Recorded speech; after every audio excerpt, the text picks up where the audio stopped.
आज केंद्रीय विद्यालय संगठन का स्थापना दिवस है और आज ही के दिन 15 दिसंबर 1963 को केंद्रीय विद्यालय संगठन की स्थापना हुई थी। आज हम उसी स्थापना दिवस को याद करते हुए इस विद्यालय के अंदर आयोजन कर रहे हैं और बच्चों को हमने आज केंद्रीय विद्यालय संगठन के उद्देश्य और किस मकसद से ये विद्यालय बना उससे पुनः परिचित कराया है।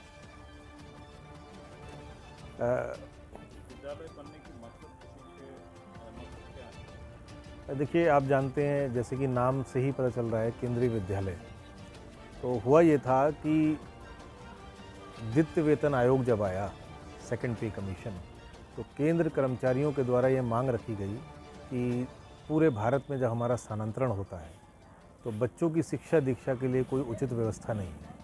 तो तत्कालीन प्रधानमंत्री पंडित जवाहरलाल नेहरू ने द्वितीय वेतन आयोग की सिफारिशों को मानते हुए संसद के द्वारा एक कानून पारित करके केंद्रीय विद्यालय संगठन को स्थापित किया। शुरुआत में ये 20 रेजिमेंटल विद्यालयों के माध्यम से ही इसको ऑर्गेनाइज़ किया गया, जो वर्तमान में जो हमारे उस दौर में डिफेंस के 20 रेजिमेंटल विद्यालय चल रहे थे उनको टेक ओवर करके स्थापन किया गया। लेकिन सन 1965 में सोसाइटीज़ एक्ट में इसको बाकायदा रजिस्टर किया गया और तत्पश्चात बहुत सारे विद्यालय खोले गए पूरे इंडिया के अंदर। केंद्रीय विद्यालय कटिहार 1986 में बना, उसी कड़ी के तहत। तो केंद्रीय विद्यालय आज की तारीख में हिंदुस्तान के हर कोने में है और 3 केंद्रीय विद्यालय हमारे विदेश में भी हैं। ये हमारा केंद्रीय विद्यालय संगठन का है, खास करके फाउंडेशनल और प्रिपरेटरी स्टेज, जिसको कि हम लोग प्राथमिक विभाग कहते हैं, उसका एक फ्लैगशिप प्रोग्राम है, जिसके तहत बच्चों में जो है बड़ों के प्रति क्या स्नेह, ये आदर होना चाहिए, क्या प्यार होना चाहिए, क्या लगाव होना चाहिए, इसको दर्शाने के लिए है। और ये अनोखा पहल पहली बार नहीं है सर, ये हमारा ये रेगुलर रूटीन प्रैक्टिस है कि हर साल मनाते हैं हम लोग। और जब से मैं यहाँ केंद्रीय विद्यालय कटिहार आया हूँ तब से भी मनाया जा रहा है। पिछले साल भी मनाया गया था, इस बार भी मनाया गया है। और प्राचार्य महोदय के कुशल निर्देशन में हम लोग लगे रहते हैं और ये कार्यक्रम तरह तरह से उसमें प्रोग्राम डाल के थोड़ा सा रुचिपूर्वक सभी लोग जुड़ें, ऐसा हम लोग प्रयास करते हैं। और साथ ही साथ इस कार्यक्रम के जरिए बच्चों और जो बूढ़े हमारे हैं, इन दोनों के बीच जो एक प्यार का अभाव रहा, पहले संयुक्त परिवार हुआ करता था, आज न्यूक्लियर फैमिली हो गई है। इस वजह से बच्चों में वो जो सामाजिकता है उसका अभाव हो रहा है। बहुत सारे ऐसे गुण हैं जिसे कि बच्चे नहीं सीख पाते हैं, तो हमारे बुजुर्ग अभिभावक उन्हें सिखाते थे, उनके पास प्रॉपर समय था।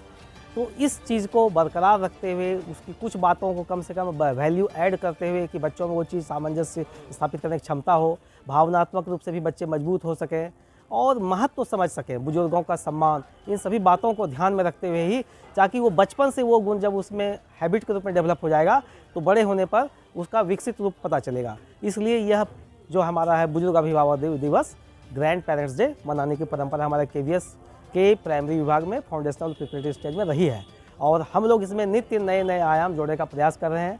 और बुजुर्ग अभिभावकों को भी इससे लगता है कि हम नई जगह आए। आज आपने देखा होगा कि जो प्रथम द्वितीय तृतीय पुरस्कार मिले, वो सभी जो है ग्रैंड पेरेंट्स कितने खुश थे अपने पोते पोती नाते नातियों के साथ। जी सर, धन्यवाद सर। आज हम लोग केंद्रीय विद्यालय संगठन का 62वां स्थापना दिवस मना रहे हैं और इस साल का थीम है कि honour the past while creating the future. और उसी थीम के तहत जो है केंद्रीय विद्यालय संगठन वर्षों से कार्यरत है, जिसके तहत हम लोग सिर्फ फ्यूचर क्रिएट करने की बातें नहीं करते, जो हमारे एलुमनी है, जो संगठन से जुड़े हुए जितने भी छात्र छात्राएं हैं, देश ही नहीं पूरी दुनिया में जहाँ भी नाम रोशन कर रहे हैं, उन सबको भी हम लोग अपने विद्यालय से जोड़ने का प्रयास करते हैं, वो जुड़े रहते हैं संगठन के साथ में।